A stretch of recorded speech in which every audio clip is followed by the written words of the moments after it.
Always people will be coming in. Okay, why don't we get started? So it's my pleasure to introduce Alex Pouget. I've known Alex for a while now. We were postdocs together at the Salk Institute. No, we weren't. Oh, that's true. He finished his degree in the University of San Diego, but hung out in the Salk Institute. And then went to Georgetown, and also, he's been at the University of Rochester for about 10 years now.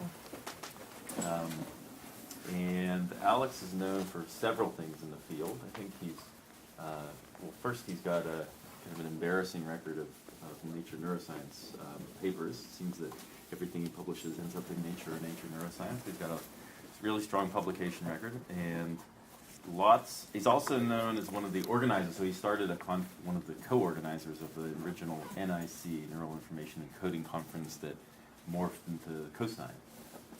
So that's one of the big popular conferences. So he gets credit with a few other people for starting that conference. And he also loves to travel, gives a lot of talks at different places, and I think that's more of an excuse to enjoy skiing and mountaineering. Anyways, we're lucky to have Alex here today. Thanks, Rich. So I'm going to be talking about some work that we've been pursuing for quite some time in the lab. In fact, the reality is I got interested in probabilistic inference when I was in San Diego, and after 2 postdocs in the lab kept telling me that I had to start reading about this probabilistic stuff, that this was going to be one of the big development next few years, and those guys were this guy and Peter Dayan, who really convinced me that this was a very interesting new way of thinking about neural computation and neural coding. And I took it quite seriously because here I am 15 years later pursuing desperately the same goal of trying to understand how neurons do perform probabilistic inference. And so I'm going to tell you today about kind of 2 lines of research that are kind of merging. The first half is going to be about decision making, and then I'll talk about some more recent work that we've been pursuing. And I want to apologize right away. I have this really nice, smooth talk that I have on decision making that is usually my regular talk, but I'm not trying to incorporate the new data. In my experience is that when I first present new data, it's usually bad news for the people in the room. It takes me several attempts before I get it right. And unfortunately, you guys are going to be my guinea pigs today, because that's only the second time I'm presenting this. But hopefully, at least you'll enjoy the result themselves, if not the presentation.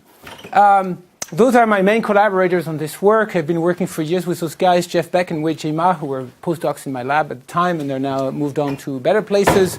And this guy, a longtime collaborator of mine, Peter Latham, who's at the Gatsby Computational Science Unit. I'm also involved in several collaboration with experimental labs. And today I'll talk only about the work that I'm doing with Mike Shadland's lab and all these collaborators, Ruth Beckani, Tim Hanks, and Anne Schurschland. And I'll present some of the data that's related to our modeling work. So why are we interested in probabilistic inference? I mean, I think I'm preaching to the converted here. I'm sure many of you already know why this framework is powerful. But just as a reminder, what I find remarkable about it is that we can think about all sorts of computation across all different species with a common framework. And that's incredibly appealing to me. If you are interested in insects, flies, and you want to talk about odor recognition, or even if you want to do it in rodents, very quickly you realize that you're dealing with, you've got some chemicals and you'd like to know what are the probability distributions over odors. If you look into navigation, in ants, on desert ants, there's amazing behavior where they can find their nest after having explored the environment for several hours and go straight back to their nest. Rodents have similar behavior. And again, we know from engineering that a really nice way to approach this is from the point of view of filtering theory and optimal filtering theory, which is grounded in Bayesian theories. Other problems that you may not think about this way also can be phrased that way. If you're interested in auditory localization in the barn, or how the animal takes the sound wave in the right and left ear and tries to figure out location, again, you can phrase that as an inference. In sensory motor transformation and motor control, it's kind of all the rage lately to really think of motor control from that perspective. There's lots of new experimental evidence that this is really the way we control our body. Today, I'll spend quite some time on decision making, which, of course, that's really a problem that has been studied from the probabilistic perspective for at least 2 centuries now. And finally, even thanks to the work of Josh Tenbaum and of course Tom here, and many other people are now rethinking many higher order cognitive computations from the perspective of probabilistic inference, such as causal reasoning, even things like visual search or like simple arithmetics, how we add numbers. All those things can be rephrased from that probabilistic perspective. And today, believe it or not, I'm going to try to talk about all those things with just one model, which is a bit ridiculous and a bit delusional, but at the same time, it's somewhat. That's what I find appealing about it, is the generality. One terminology issue. I have tried so far not to use the word Bayesian. I slipped once, I noticed. And this was on purpose, because really what drives us in the lab is the notion that knowledge in the brain is probabilistic, and that neural computation is akin to a probabilistic inference. Now, if you read Bayes' original paper, as you probably all know, there's only one paper that Bayes did on this topic, the seminal paper, but it's a math paper. There's no notion of human knowledge or human computation in the human brain. So you have to actually look in other papers to find such references. And so far as I can tell, and that several historians seem to agree on this, you have to look at Laplace's book on probability before you start seeing a reference to the notion that perhaps probability theory is just not a field of mathematics, but has implication for how we think about humans think about problems and represent knowledge. So there's this famous quote that many of you know, but there's another one which I think is much better, which is in this introduction to his seminal book on probability theory, in which he basically argued what I just said. Human knowledge is probabilistic. In fact, he goes as far as saying that even when we do mathematics, and he was reasonably good at this, even that process, which you would think is really purely Boolean logic, he says is actually possibly done through probabilistic reasoning, which is really fascinating when we now look at this in the light of all the new finding in cognitive science and neuroscience that seems to really support this claim. So very much what we do is more Laplacian than truly it is Bayesian. But I'll try to stick to probabilistic all along that we don't get lost in this. French. What? That hasn't escaped my attention, that he has a good taste of being French too, of course. And it takes, of course, a British to point that out. So the roadmap is going to be first half on decision making and second half on everything else. Okay, so I'm working with Mike Shadlin on the decision-making part, so I don't have a choice. When you work with Mike, there's one task that an animal is doing, and this task, many of you have seen it or heard about it. They've trained monkey to make binary decisions. Monkey fixates on every trial here in the middle of the screen, then two choice target appears, then a bunch of dots are moving. They're moving to the right or to the left. The animal looks at them for a while, integrates the evidence, so this is the first phase. And then once they feel like they're ready, they can select an action, and in this case, the animal is instructed to move the eyes in the direction of the perceived motion. So if they see motion to the right, they move their eyes to the right. And they can control the difficulty of the task by controlling the percentage of dots that are moving coherently to the right to the left. This is what we call the coherence. Okay, and so what happens is that if you have 2% coherence, it means only 2% of the dots are moving to the right. All the other ones are moving randomly, and the task is really hard. 50% coherence, 50% of the dots are moving to the right. The task becomes really easy.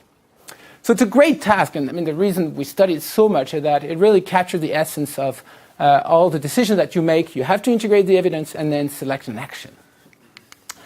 When we decided to work on this, we were a little concerned, because if you read the literature on this, it's not like there's a lack of modeling. In fact, there is at least 200 years of modeling of decision making, and the last 50 years have been particularly intense. There are tons of models of that, and very successful models. And especially for the one that I proposed the last 50 years, they all kind of are variations of this basic architecture. They come in different names: race model, diffusion to bound models, point attractors. At the end, they all use this basic kind of connectivity. You've got one unit that's accumulating evidence for leftward motions, and one unit for rightward motion. Both units gets input from the image. They have here what I'm representing as synapses onto themselves, so they can integrate the evidence over time, and they mutually inhibit each other. Okay, so evidence for right counts as evidence against left. And those models, as I said, are very successful, especially in capturing things like percentage of correct response as a function of coherence in this task or reaction time. But nonetheless, we thought that they have some severe limitation. One of them is So it's clear that it's going to do something reasonable for 2 choices, but what if you have more than 2 choices, 4, 8, whatever? What if your choices actually lived on a continuous variable? How do you generalize in architectures of this sort? A second, I think, much more serious problem is when those models were developed, and those of you who've heard Mike Shannon talks about this, he always refers to Alan Turing, who was one of the first ones to develop such models. At the time, they could prove optimality. They could prove that this wasn't just like a nice way to go at this problem. It's the best way to go at this problem. But in Turing's work, he assumed that he knows ahead of time the reliability of the data that is being given, and that this reliability is fixed over time. So how do we generalize this kind of models in situations in which the reliability of your sensory information may not be known ahead of time and may change over time? And I would argue that, in fact, most of the decisions that you make every day belong to the category of continuous variables and reliability that's unknown and changing. So I like to use the example of just crossing the street, where here you have to decide whether you should go or not. But in fact, first of all, the information you get is moving cars. It's not like do they move to the right, to the left. It's how quickly do they move and in which directions. Those are continuous variables. The other thing is how much can you trust the data you're getting? On a sunny day or on a rainy day, the data looks completely different and doesn't have the same reliability. Worse, as a car approaches, the quality of the data gets better and better. So at the beginning, you're not getting very good data, and then you're getting better data. So this is exactly the kind of situation I want to deal with. And also the decision you're making is not, should I cross or not? Of course, you're deciding how quickly should I cross. So those are decisions that live, again, on continuous variables. So can we come up with models that can deal with this kind of situation optimally? Right, so that's what I want to do. Can we build a neural model, because this is really what my lab is interested in, that can perform decision, that can first of all integrate evidence optimally over time. And I won't talk about that, but this is another thing that we are, of course, are interested in, is also can pick the optimal actions given the evidence. And we want to be able to do that for continuous and discrete variables, and we want to do that for non-stationary statistics, reliability that varies over time. And this is going to be my take-home message on the first half of the talk. What I'm going to show you that, interestingly, the format of the variability in spike trains is going to play a role. And if the spike trains, and it's going to turn out the spike counts, follow a particular distribution, which I'm going to call Poisson-like. I define that later on. It's going to turn out to be, for the machine learning people here, it's going to be the exponential family with linear sufficient statistics, but it's a mouthful, so we call it Poisson-like. If the spike counts follows this distribution, then you can implement optimal decision making in neural circuits by using, for optimal sensory integration, all you need to do is integrate the activity of the neurons linearly over time. And for action selection, and again, I won't talk about this, but it's in the paper we recently published, we can do it through attractor dynamics. So let me now go through all those steps. So first of all, here's the basic architecture of the model. We start with a map of neurons that's analog to area MT, where we've got neurons that have Gaussian tuning curve to motion, and all possible directional motions are being represented. Those neurons feed into a layer, which we're going to wire to perform integration, which we label as LIP. I've got lots of reason to believe that it is not in LIP, but for convenience and given the data that we have, we're going to call it LIP. And there we have neurons that have Gaussian tuning curve, but this time to direction of saccades, saccadic eye movements. And those neurons then project onto a layer which is wired for action selection, which we think is analog to the burst neurons in superior colliculus, where again you encode all possible preferred saccade direction. Okay, so let's start with the data. What kind of data is available to this model and to the animal to make decision in this task that I described earlier? So we have neurons with those Gaussian tuning curve to direction of motion. And so what it means is, on any given trial, when the dots are moving on the screen, you're going to get a pattern of activity across this map here. And it's going to take the form of a hill of activity, which hopefully peak close to the actual direction of motion in the data. Just a notation, when you see the bold letter R, this refers to one of those blue hill of activity that you're seeing here. Okay, it's a vector of activity, and it's indexed by time, and here, just to make my life simple, I'm going to bin time in 50 millisecond time bin. I'm going to count spikes in those bins. The theory doesn't really rely on just having 50 millisecond time bins. It's just make the presentation easier. So what you may have noticed already is that this hill of activity here is noisy. There's some jitter. And that comes from the fact that we know from studies that the response of empty neurons vary from trial to trial, even if you keep the stimulus the same on the screen. So if you have a typical experiment, you move a bar through receptive fields, you record the spikes, and you do it over many trials. What you first notice in cortex is the spike timing and the number of spikes changes from trial to trial. And people have been working pretty hard on quantifying exactly by how much those spike counts in particular, which is all I'm going to talk about in this talk. The spike counts follow some distribution, which we're denoting here, P of the spike counts given the direction S in the stimulus. And those distribution tends to be bell-shaped, close to Gaussian, with one remarkable property, which is that the variance of the distribution scale with the mean. So if a neuron's fired 20 hertz, the variance is about 20. If it fired 40 hertz, then the variance is about 40. The ratio of the variance over the mean is known as the Fano factor, and there's a whole industry really of people trying to figure out what is its number. And in fact, there is, as you all know, there are like heated debate at conferences about what the value of that number is. And it's been now said that it's anywhere between 0.3 and 1.8, depending where you are in cortex and so on. And the people who think it's 0.3 thinks that the 1.8 people are complete moron who just don't understand anything about the brain, and vice versa. But they all agree that there is a Fano factor. It's just the disagreement is by how much. And in the theory I'm going to present today, all we need is a Fano factor. We don't need a particular value. Okay, so back to the data. So the monkey is looking at this. There is a pattern of activity here on the first 50 milliseconds, and as the next 50 milliseconds, there will be another pattern that will be generated by those neurons as the monkey keeps looking at the dots, and the next 50 milliseconds, there will be yet another pattern of activity. And so the data that's available to the animal to make the decision is the sequence of population pattern of activity at every time step coming from area MT all the way to the last time, the current time. So now that we phrase the problem this way, there is a very obvious way to try to solve it from a probabilistic perspective. What we should do is to try to compute the posterior distribution of S. S is direction of motion. It might be binary, it might be multiple choices, it might be continuous.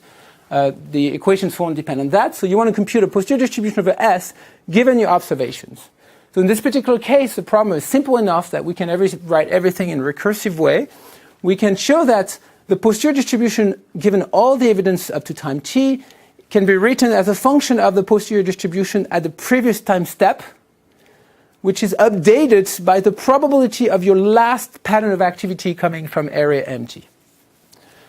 And once you phrase it this way, if you're interested in neural implementation, then the challenges are clear. There are two questions that you want to answer. Well, first, we need to come up with a way to represent this probability distribution with neurons, so in neural activity. And second, we're going to need a mechanism for taking product of distributions. So let me look at the first question. How do we represent probability distribution with neurons? So that in itself is actually not such an obvious question. Up until, I would say, 5-6 years ago, actually, up until I started talking with Rich and Peter, Diane, the main idea that was out there in the literature in neuroscience is that if you record a pattern of activity in the brain, that pattern effectively encodes a value of the stimulus. So if you record an MT and you see a pattern of activity, then it encodes some value, and there are all sorts of methods that people have designed for recovering this value, population vector, and there are better methods nowadays like maximum likelihood and so on. And I must say I was fooled for years by this, thinking that, okay, so neurons really encode single values. But in the early 90s, there were two papers that certainly turned me around, one by Peter Foljak and Terry Sanger, who just pointed out that, look, if this pattern of activity varies from trial to trial, even if I'm maintaining S constant, then really I shouldn't fool myself into thinking that this encodes a value. This actually encodes a posterior distribution over S given your observation. And the way to recover this distribution here is just to follow Bayes' rule. And Bayes' rule tells you that the probability distribution of S given your current observation is proportional to the probability of your observation given S, standard stuff. And that may not look like a big win until you realize that, wait a minute, this is the variability in responses given S. Okay, so this is exactly what we measured with this experiment. So we can go in the lab and measure this, and then start writing equations. Now, in most paper, the next line will be independent Poisson noise, because we all know how to write the independent Poisson distribution, but it's not a very good approximation of what you actually see in the brain. So we spent a lot of time thinking about this and what is the most general type of equation we can write that seems to capture what we see in the data. And we came up with these equations, which is what we call it Poisson-like. I'm going to come back to that equation later. For now, don't worry about the details. The point of the slide is the following. If you measure R, a bunch of numbers here, you can plug them in here, and what's going to come out is a probability distributions. So we've just established a mapping between R and probability distributions. In other words, we have a code. We're not justified to say that R, the activity, encodes P of S given R. And in fact, because of this proportionality, it also encodes P of R given S. And I instead on P of R given S because that's the one I'm going to need. Okay, so now we're thinking of really population codes like this as encoding probabilities. This is what we call in lab probabilistic population codes. Yes? Is this approach restricted to unimodal distributions? So this form of the no. No, not at all. I mean, there's no assumptions about the shape of the distribution. For those of you who know this, this is known. I mean, Jeff Hinton calls that a product of experts. That's actually what we're doing here. We're representing the probability distribution as a product of experts, and that's a way to represent any kind of distribution. Although for those of you who know the Hoyce-Zemmel paper, I should point out it's exactly the same. We're doing the same thing. They're like in spirits, there are exactly the same ideas. Okay, so what I just said in the previous slide is that the activity in MT represents P of R given S. So what's phi and what's H? Phi is the product of experts. Don't worry for now. The product of experts is in here. H of S are the experts. In fact, don't worry about it until the end, because I won't get into those details. I'm throwing those names because I know some of you are familiar. It might be helpful. Okay, so remember, we want to do this product, and we just realized that, okay, this term here is actually encoded by the activity in area MT at time t.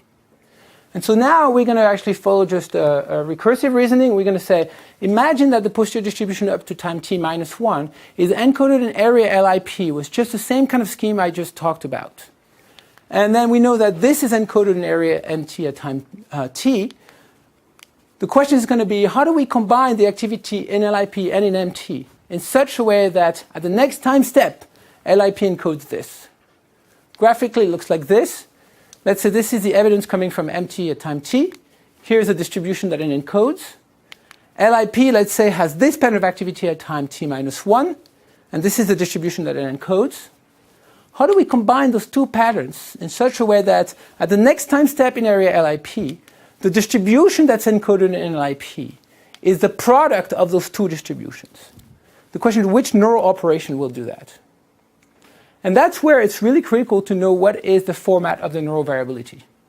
Okay, because it's all going to depend on what P of R given S looks like.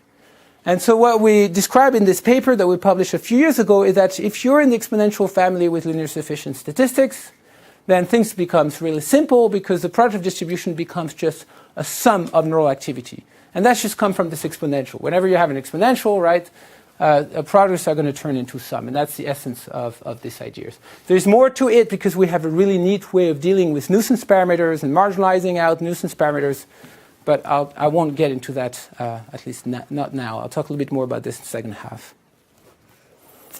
Okay, so what it means is now I know what is the operation that will do all of this and will ensure that the probability distribution here, the product of the input distribution, it's a sum.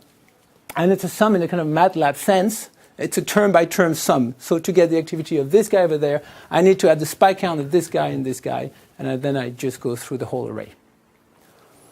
All right, so once you do that, you can prove that adding spike counts is the optimal strategy, assuming the codes are of the kind I just described. So when I first met Mike Shadlin, I'll be with you in a second, and showed him this, he's a neurophysiologist. He's like, are you kidding me? What you're doing here, that's what he would say about almost anything I say, but in this particular case, I think he had a point. He said, look, you're just adding spike count. This is completely unrealistic. And plus the MT activity, is it really one of those codes that you talk about? So he pointed out, he said, look, the spike trains may not really be perfectly in your favorite Poisson-like family. Real neurons do not really add spikes. They have EPSPs, IPSPs that go through thresholds.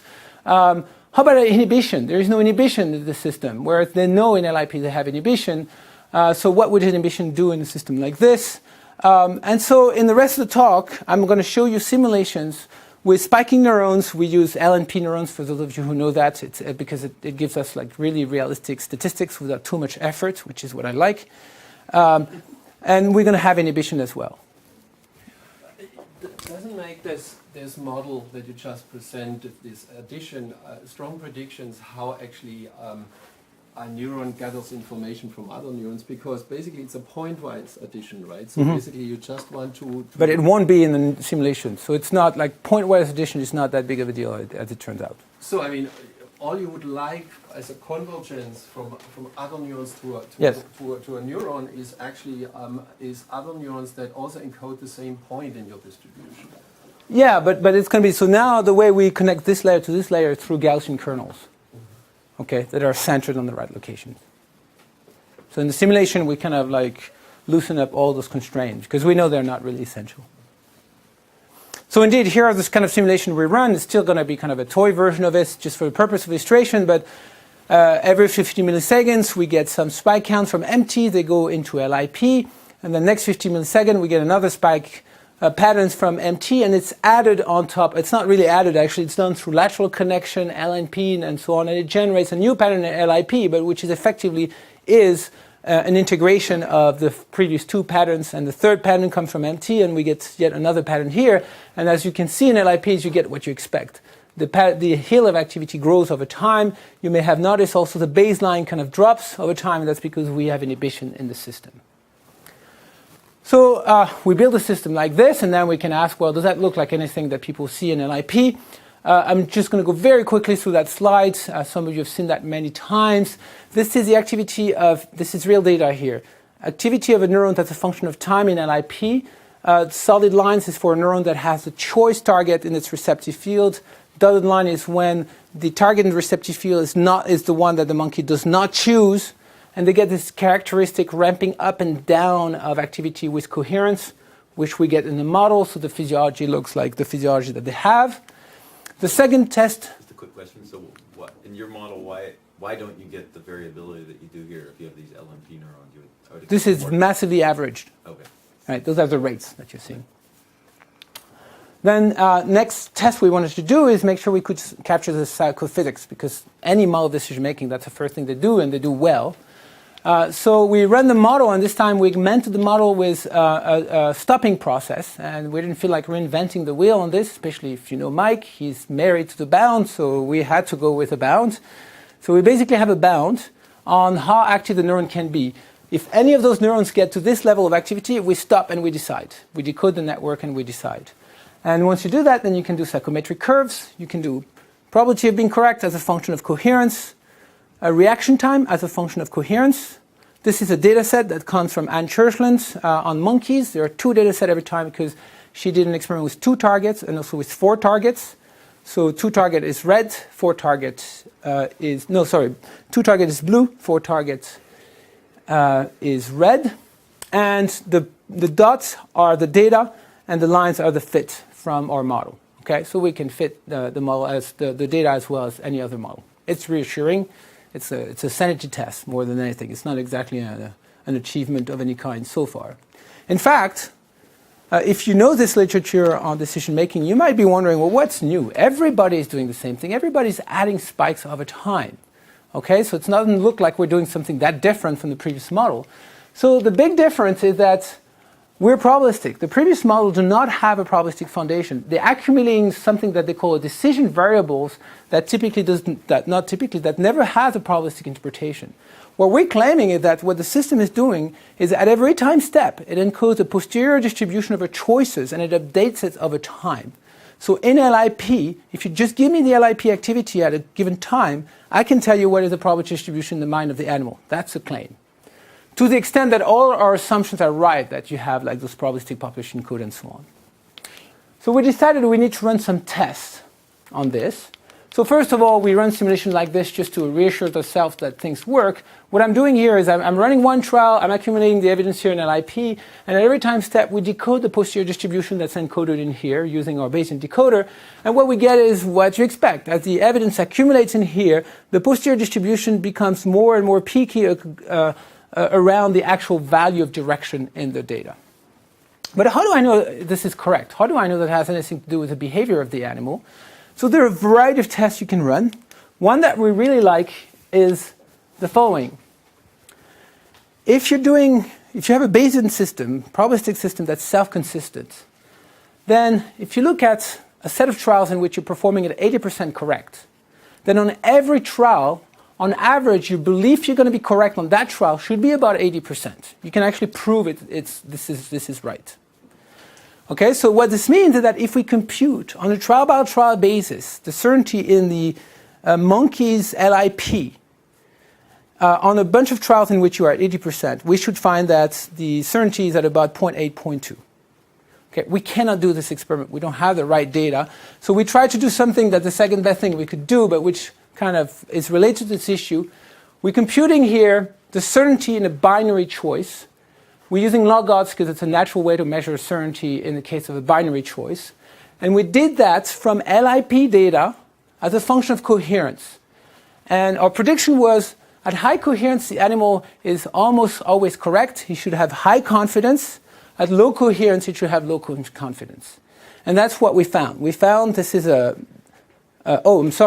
far this is in the model, that's what we found. And in the model, that better be true. We build it that way. So the log odds do grow with coherence. This is for two choices. And often when I give this talk, people say, well, any reasonable model of decision making should do that. So I just want to make the point that I agree with that statement, but the state of the art for decision making up until a couple of years ago, I would say, was still drift diffusion model, or DDM. There are models like this where the idea is you've got evidence and the evidence drive a particle that diffuses.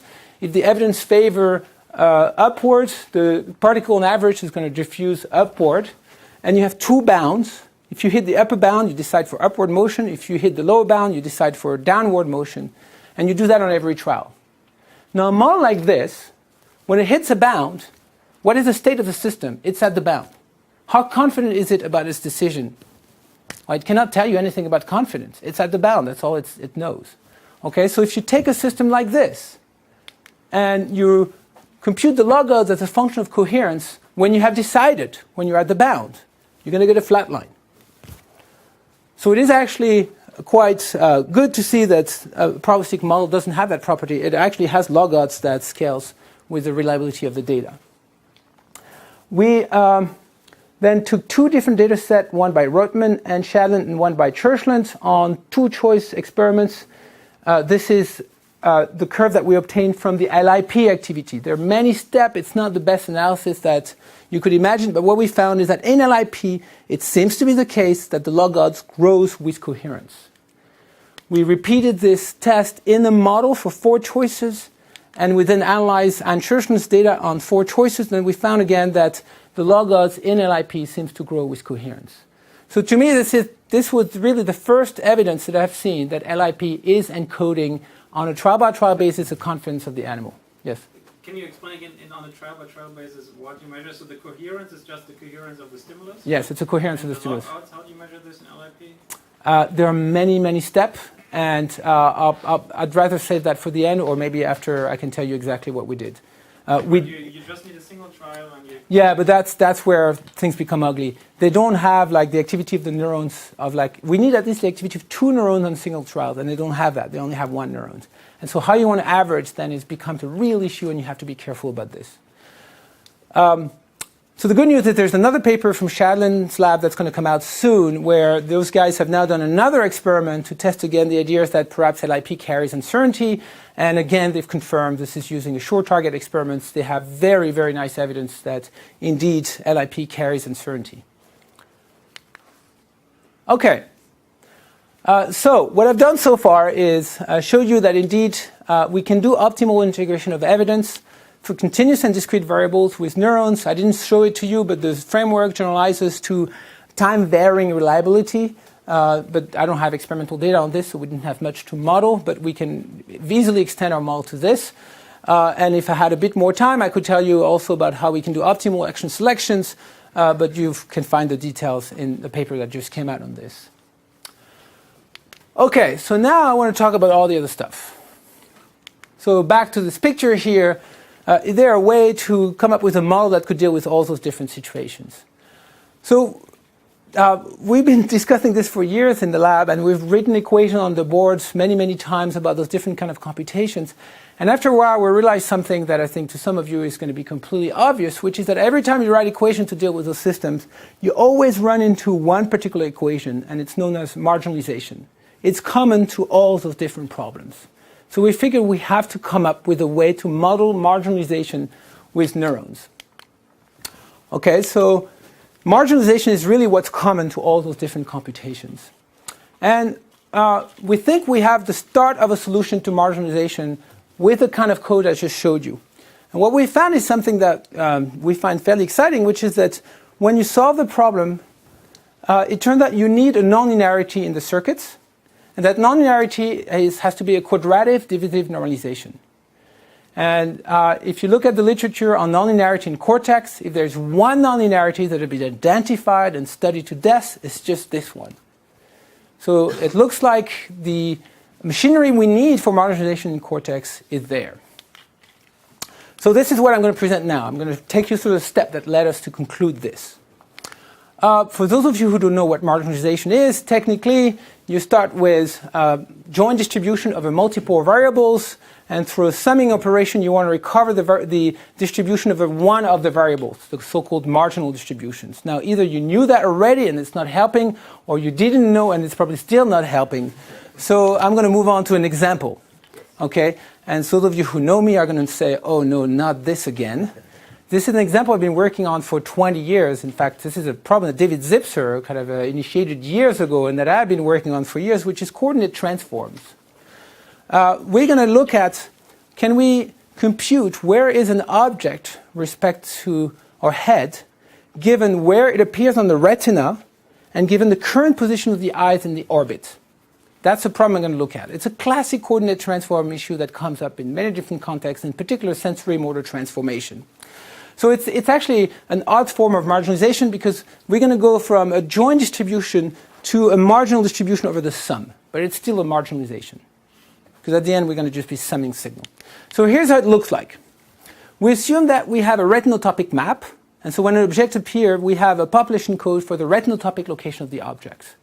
We're going to assume that eye position in the orbit is encoded with a similar map.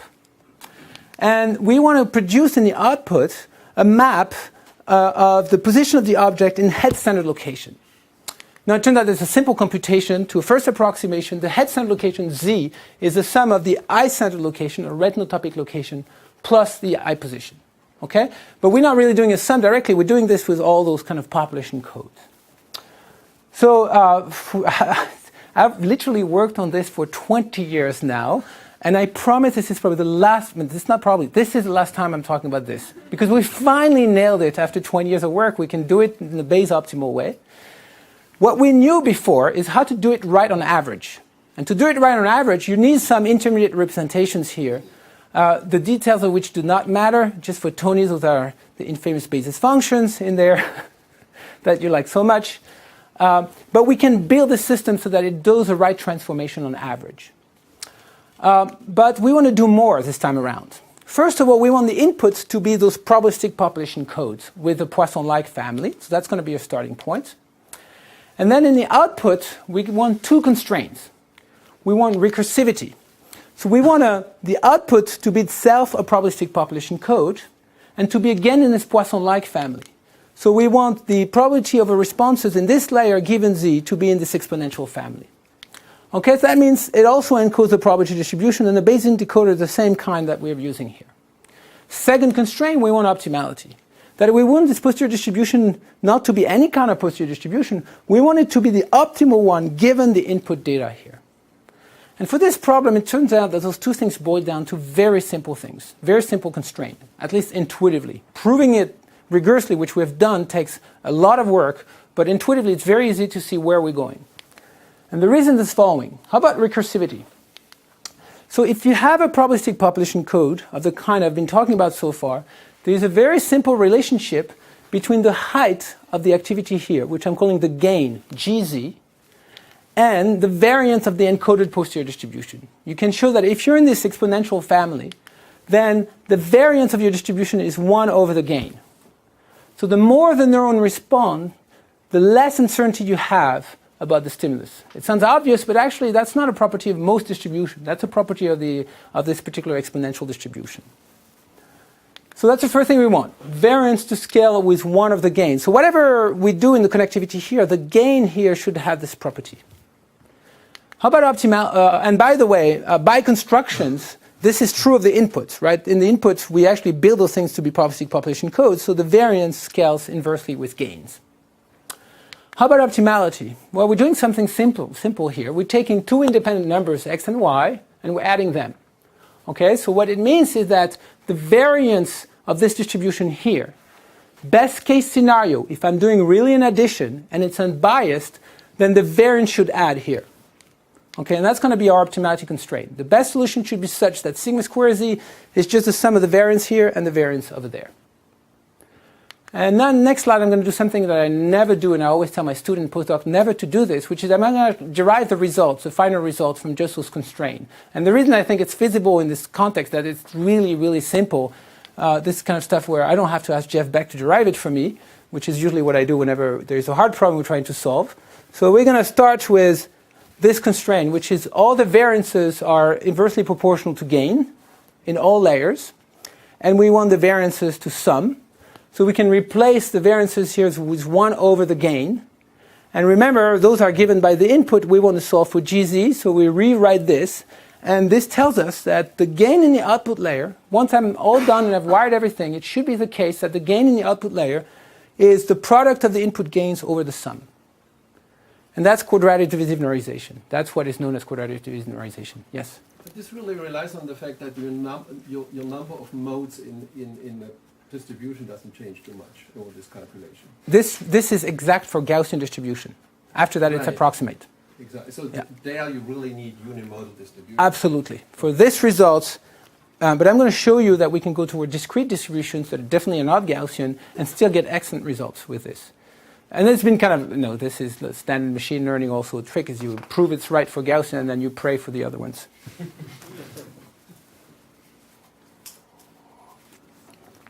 Okay, so at least let me show you that it's not just wishful thinking, that this is going to work for Gaussian distribution even if we run simulations.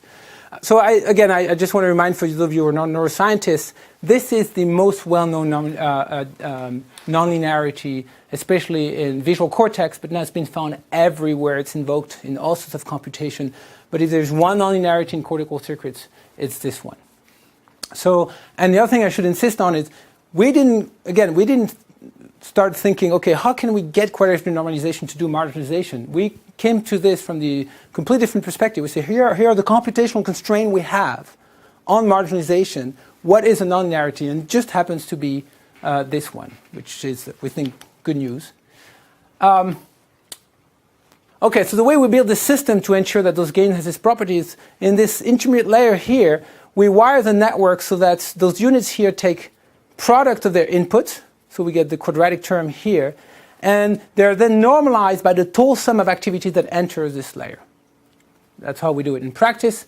And then you can actually write variations of this equation that are closer to what people have reported in vivo. It doesn't matter, but you can turn this product here into just a sum squared, and you can put a little constant here. It doesn't seem to affect the results that much. Okay, so what we did then is we run this network with LNP neurons. We know that distributions are roughly Gaussian, and we computed the posterior distribution here, and then we ask how optimal is this distribution. We computed effectively the KL distance between the distribution that we're really getting there and the optimal one, and then we report everything in terms of percentage information loss. And so this is it. This is a histogram that shows you percentage information loss for different configuration of the network. And QDN over there stands for quadratic divisive normalization, which is when we use this equations, and what we find is within, I think it's 0.7% of optimal for this particular case. So that's pretty good. But it would be nice to know, okay, there are many terms in this equation. What are they doing? So we tried a network in which we got rid of the denominator, and we just kept the quadratic term at the top. And you do that, and you start doing worse. We're now like at 18% information loss. So it looks like the denominator is really important. And if we get rid of the quadratic term, so we go for something that's just linear rectified, we do even worse. Okay, so all the terms seems to really play a role here. But can we say a little bit more? So there's this bar here that's denoted quadratic, and SD stands for specialized decoder. And it's a little tricky, so I'm going to go through the steps here, what we did. It's a network where we don't have the normalization, but we cheated. And when we cheat, we find that all the information was actually there. So what was the cheat? Well, when we compute information, I skipped all the step of how we do that, but we do have this step where we're developing a Bayesian decoder here. And one thing also I didn't tell you is that in the simulation, from trial to trial, we systematically vary the contrast of the input here. That is, we vary the reliability of the input pattern here. And all the data you've seen so far, the results, were obtained by having a fixed Bayesian decoder that's the same regardless of the value of that nuisance parameter, this contrast parameter, which we think is a strength of the system, is that this guy here doesn't need to know about the nuisance parameter, and it works regardless of the value of contrast. And we think it's critical for neurons that would be downstream to those neurons, because it means that those neurons up there can interpret those neurons in the same way, regardless of what the contrast was here. But that's not a given. It's not easy to build systems that have this property. In fact, the QSD here is going to be the same as quadratic, but where we're now going to allow the decoder to specialize for contrast. Okay, so what we do is, instead of using one Bayesian decoder across all values of contrast, oh, sorry, I'm going to skip this in the interest of time. We're going to use, first we're going to run trials at high contrast, learn the decoder just for high contrast, estimate information loss, and then do it again for medium contrast, and then for low contrast. And what we find is if we do that, then the quadratic is enough to get all the information. So you're assuming that you can figure out the contrast and then apply the correct decoder? We complete cheat. We literally, those things are learned, right? We actually learn those decoders, and we just do it on a set of trials where contrast is fixed. But So, I mean, to get this result, you're assuming that for a given input, you're going to know which contrast it is, so you know which Yes. decoder to apply. yes, exactly. Uh-huh. Right. And so what this tells us is something that we think is interesting, which is that quadratic is enough to preserve the information. The problem is that the information is in a twisted format that requires that you know something else, like contrast, before you can recover the information. So what the normalization gave us here is actually reformatted the information so that now I don't have to worry about contrast. It's literally what it does is marginalizes contrast for us in a way that one single Bayesian decoder now is going to work across all values of contrast. So we can now have a pretty good idea of what this normalization does. And so now we can argue that the quadratic was needed for preserving all the information, really going from here to here, and the denominator is what keeps it as a probabilistic population code, because what we mean by probabilistic population code is really that if you have a probabilistic population code, a single decoder should work regardless of the value of the nuisance parameter, and that's what we achieve with this equation. Okay. Alex, it's not quite the same as the Simoncelli nonlinearity, that one. That actually, when I write it this way, it's a little bit of a cheat because most of our simulation did not use that. We've tried it and it doesn't change much, but that's exactly the form of, okay, if you really want to argue. Yeah, but I mean, I can probably come up with as many equations that there are papers on this topic because they're adapted depending on their data, right? So, and you can imagine, once we write it as a polynomial, what matters in here is that we need cross-product, that's all. Right, whether we have cubic or whatever, it's not going to matter. Whether it's 2.3 in some of the first paper, that's not going to really matter. We just need a quadratic thing in here. Yeah. This has to be tuned a little bit better, but we find that it's really robust to those kind of things.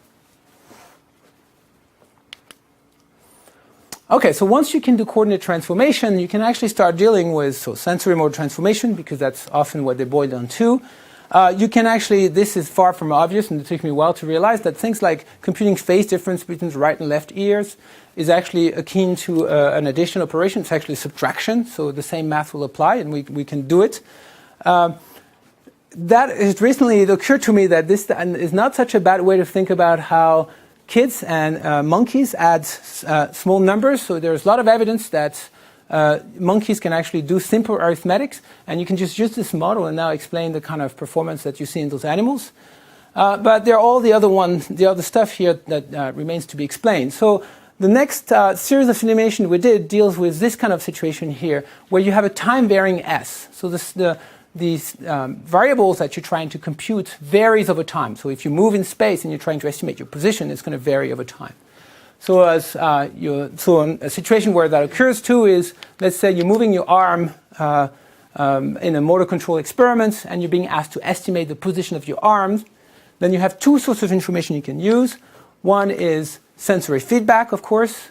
But another source of information you can use is that since you're generating the motor command, if you have knowledge of your arm dynamics, you can use an internal model of your arms to try to predict where your arm is going to be. And Daniel Warpert years ago was one of the first ones to show that it looks like we do have an internal model. And in an internal model, this step here, which goes through the dynamics through the forward model, is actually also involved in marginalization. So we figured we should be able to deal with this. And we did, skipping all the details here, but we simulate a 1D. It works also in 2D, Kalman Filter. Here are the results in terms of information loss. And what we find is that division normalization gives us the best results. It says division normalization, not quadratic, because in this particular, if you're just interested in the forward model, you only need division normalization. You don't need the quadratic part. And if you start trying other architecture, they break down quickly. Okay, so this gives us finally a Kalman filter, which honestly, it's been 10 years in the lab. We're trying to nail the Kalman filter. We have a paper on this with Sophie Deneve where there are some dirty tricks in several locations. They're not hidden. We state that this is a limitation of this approach. With this one, we can finally nail it, and it's a very natural way of implementing those Kalman filters. Okay, so for stuff like odor recognition or causal reasoning and things like this, now we need to move beyond Gaussian distributions because most of those things are done over discrete variables. So here we start thinking, can we also do marginalization over discrete variables? And so for odor, for instance, what's the nature of the problem we're trying to solve? Say there's an orange in a room. We know that orange are associated with the presence of a bunch of chemicals whose name I don't know, but I know there are many of them. I'm only showing two. And that when there's a lemon, then a lemon will be associated with also the presence of other chemicals, some of them that are shared with oranges and others that are specific to lemon. And throughout our lifetime, as we get exposed to those things, we have the opportunity to learn the joint distribution between odors and the chemicals that are associated with those odors. But at any given moment in time, of course, we may sense a bunch of chemicals. And now the problem we're trying to solve is, given that I'm sensing C2 and C3, what's the probability that there's an orange in the environment? Okay? So that's the kind of problem we're trying to solve. And that's a marginalization. You start with this joint distribution, and you just want the marginal over oranges condition on your observation. So marginalization, so perhaps our approach can work again. In fact, and here I'm talking about the work of Alison Gopnik, there are other experiments now in kids. So this, I was thinking of this as a model of the antennal lobe of the Drosophila. And now, believe it or not, I'm jumping to kids learning about causality. Because if you look at the equations that people use, they are the same. So we figured perhaps there is a common solution to those different problems. So here I feel a little embarrassed doing this at Berkeley and describing this particular experiment. But this is what we call in the lab the Blickett experiment from Gopnik's lab, where they had kids try to learn whether a set of objects are Blickets or not. And Blickett is a non-word, right? So they're trying to see if the kids can ascribe new categories to those different objects. Those are not the objects they use, I believe. They were a little simpler than this. But they're objects that kids have never seen before and will not necessarily assign a name to. And they build a little Blickett detector that has a light that goes on if a Blickett is being placed on the detector. Apparently it also plays some music. And one version of the experiments that I want to go through is one that's called backwards masking or backward blocking. which goes as follows. You've got two objects, and you place the two objects on the Blicket detector, and it sets it off. Okay, and then you ask the kids, okay, is this object a Blicket? And most kids say yes. And then if you ask them, how about the other object, is it a Blicket? And the same proportion of kids will say yes. And then you wait a little bit, and you do the following experiments. You only place one of the two objects on the Blicket detector, and it sets it off again. And then you repeat the question. You say, is this object a Blicket? And most kids, in fact, from what I understand, all the kids now will say, yes, it's a Blicket. Now, how about this guy? Well, what you find is that the proportion of kids that think that's a Blicket goes down. And so can we capture things like this? Well, it's very easy to build graphical models that will do this. It's known as explaining away. I'm sure you guys have heard about this term before, but we basically need to build graphical models of this sort. And in order to get the effect, you need to marginalize out. You need to compute what is the probability that the object A is a Blicket given the observation, which is that you have to marginalize out object B. And so we need the same basic architecture. So this is indeed what we've been trying to do. Those are the kind of graphical models we're modeling. This is the neural implementation of it. We have discrete population of neurons that encode the observations. Did the detector went off or not? And we have a discrete set of population of neurons that encodes the different objects or orders that we're interested in. And each of those things compute the probability of a particular order given the observation, or the probability that a particular object is a Blicket. And in the middle, we have the quadratic stuff and the division of normalization. And the results are not perfect anymore. We're doing an approximation, but it's pretty decent. We're within, I think it's 8% of optimality with quadratic division normalization. We actually can derive the optimal solution in this case. And it's not QDN. It's something that we call LR, which is very close to it. And even the optimal actually doesn't quite get to 0. So we know that part of this here is due to the fact we're using spikes, we don't have enough neurons. So presumably if we were to increase the size of the network, we could do better than 8%. But I mean, I'm reasonably happy with 8%, especially compared to what happened with linear or quadratic, where it starts getting worse and worse. And as you increase the size of those networks, so this is actually a 2x2 network here for the Blicket experiments. We've done 4x4, and 4x4, the other methods start breaking down very, very quickly. Beyond 4x4, we basically have computer time issues. Those simulations are pretty intensive, so we haven't been able to really. Plus, the problem becomes intractable very quickly. If you have like 100 by 100, everybody knows that you cannot perform inference optimally in such large networks.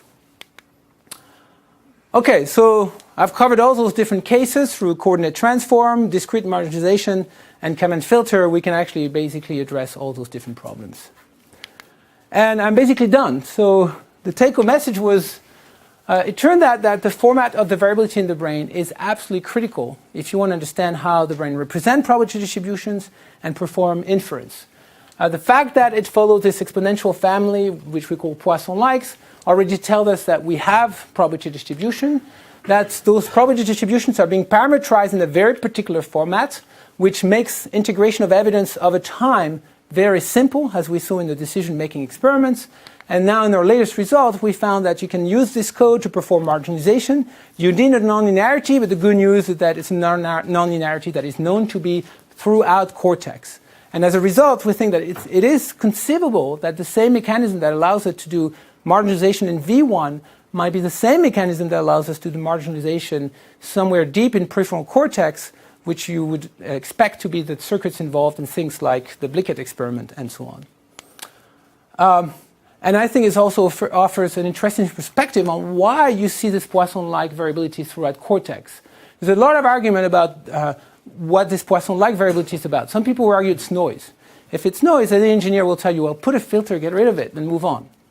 But that's not what you see in cortex. You see the entire cortex is showing the same kind of variability. And our argument is that this is exactly what we expect. The whole system is working with probability distribution, and it keeps it in this common format, which makes it really easy then to integrate information. And it's only when you're ready to decide that you should collapse those distribution into something different, like maximum likelihood estimate or whatever you like. So I would expect only at the very last step, when you're activating muscles, to see a change in the format of those of this variability. And I just want to finish with a note about what we're not saying.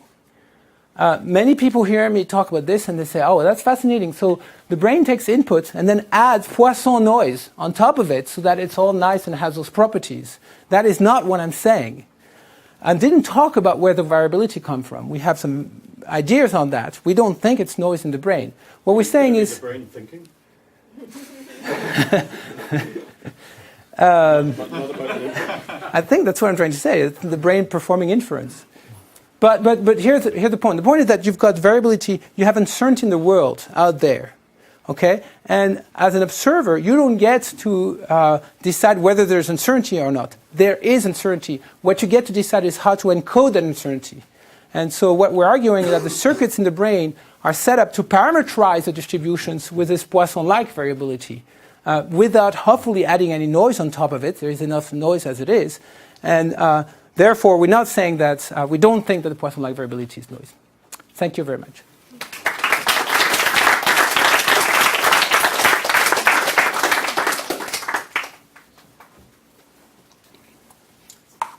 Tom. So when you were talking about decision making, you said we decode and we decide, and so that was interesting to me. I think part of the kind of idea of having this representation, which is then constructed for a Bayesian decoder, seems like it's different from making the assumption that the brain itself is kind of representing that probability distribution directly. So is that decoding operation itself something that you can think about as being neurally implemented, or is there a kind of story about how you go from whatever the code is that you have to behavior that doesn't require you to have this external decoding operation to actually convert it back to probabilities? So thanks for the question. I love it. It's the part that I didn't have time to present. So precisely, I'm totally with you. I mean, I don't like. I hate the word encoding, decoding in the brain. I think that those are not really the right way to think about it. So here's how we do it. This is actually work we had done in the past. We hadn't realized that it had an implication for this. But say you integrate evidence for a while. You hit the bound. This is LIP at the time you hit the bound. So now how do we get a decision out of this? So let's say this is activity in LIP, and let's say that's a current posterior distribution encoded in LIP. One way to go, let's at least talk about this one. Let's say you want to extract the map estimate or the ML estimate. That is, you would like to know what is the value of S that maximizes the posterior distribution encoded in here. What effectively, the way we're going to do it is we're going to feed this activity into another network, which we think is exactly what the burst neurons are doing in the supracolliculus, and we have reason to believe that, which start with this activity from LIP at time 0, and then it relaxes onto a high gain hill of activity. And it's a stereotype hill of activity. It always ends up with the same height on average. Now, if you apply our methods to this, what you're going to find is that when the gain is very high, because the variance of your distribution is inversely proportional to gain, when the gain is very high, the encoder distribution is effectively very narrow. So what I just did by going from here to here is I took my distribution here and I collapsed it onto a Dirac. I've extracted an estimate.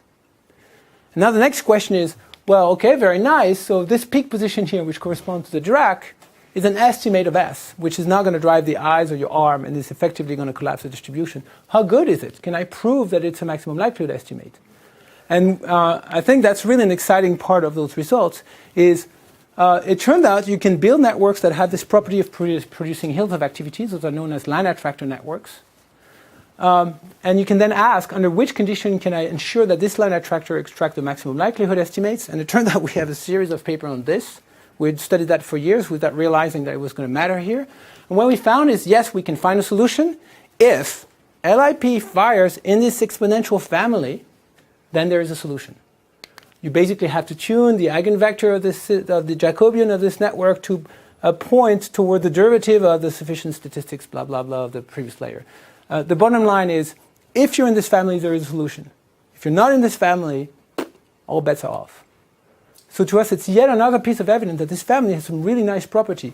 We can do integration of evidence over time linearly. We can do marginalization with quadratic nonlinearity. And we can now do maximum likelihood decoding, if you want to call it that way, with population codes through attractor dynamics. Neuron has Yeah. sufficient firing rate. Yeah.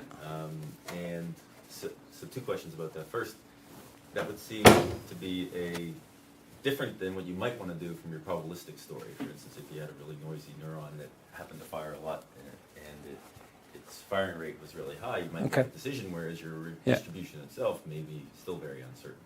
So if you think of the decision being driven by uncertainty or getting confident in a particular output, then you wouldn't want that to be your kind of mechanism for making a decision.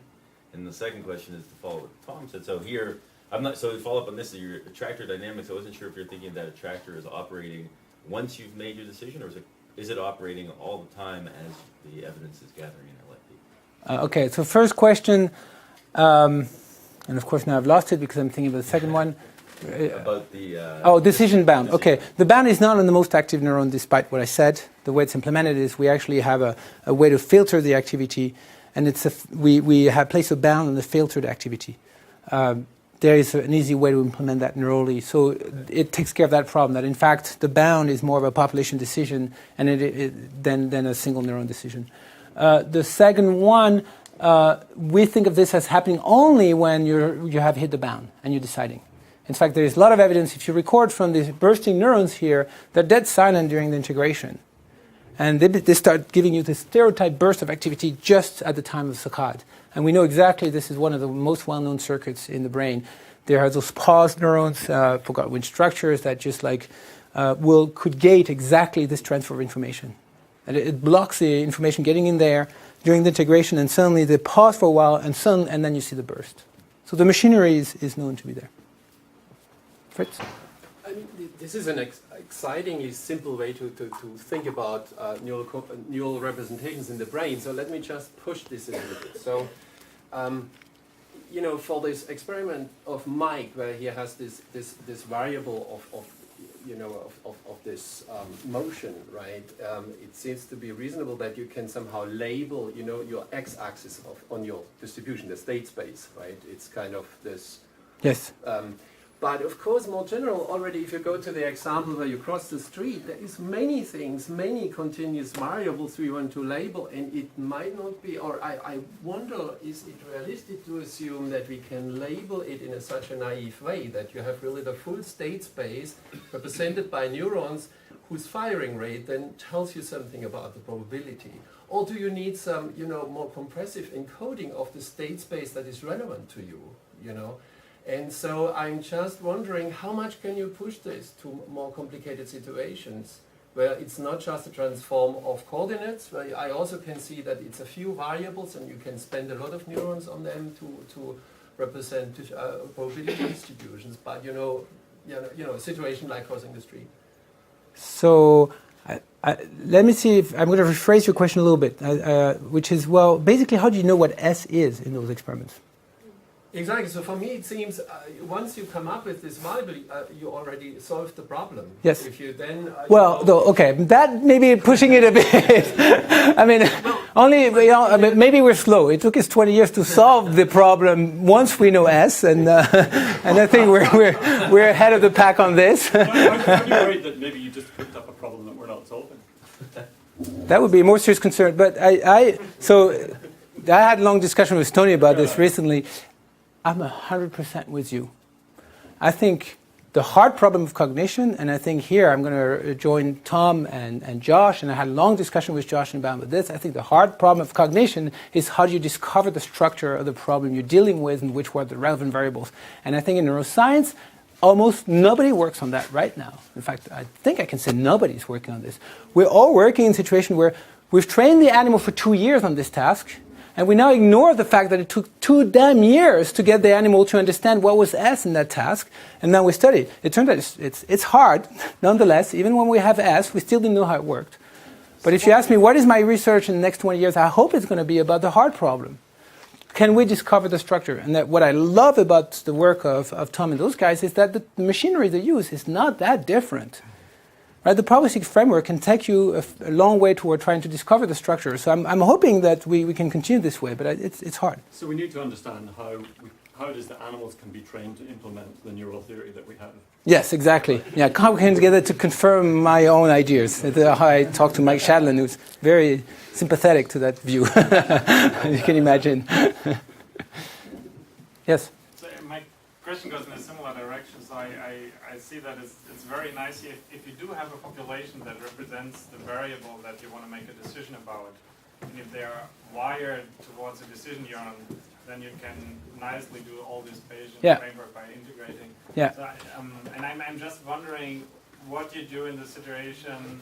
So you can pose a question about arbitrary combinations of things, and then ask a person to make a decision about this question and press a button, yes or no in the end. So you can ask, how likely is it absolutely, that Obama yeah. becomes president Yeah. or something?